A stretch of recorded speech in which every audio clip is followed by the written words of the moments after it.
तपाईँ इतिहासको कुरा गर्नुहुन्छ, इतिहास पढ्नु भएको छैन? बेलायतमा राजा निरङ्कुश भयो भनेरै चार्ल्स प्रथमलाई काटेरै मारियो, फाँसीमै चढाइयो। तर गणतन्त्रवादीहरूको तपाईहरूको अहिलेको जस्तै व्यवहार त्यहाँ भएपछि जनताले 12 वर्ष नपुग्दै 11 वर्षभित्रैमा विदेशमा बसेको राजाको छोरालाई खोजेर ल्याएर चार्ल्स द्वितीयलाई राजगद्दीमा बसाए। मात्र होइन नि, गणतन्त्रको नायक हुँ भन्ने क्रमवेललाई त्यस बेला मरिसकेका थिए। 1658 मै मरिसकेका थिए।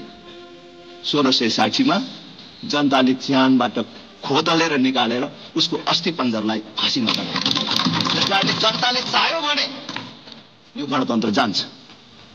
त्यसकारण जनताको शक्तिलाई, युवाको शक्तिलाई तपाईले नहुच्याउनुस्। अस्तिको चैत 15 गते आन्दोलनकारीले मात्रै ज्यादती गरेको हो। त्यो नियन्त्रण गर्ने जिम्मा सरकारको होइन।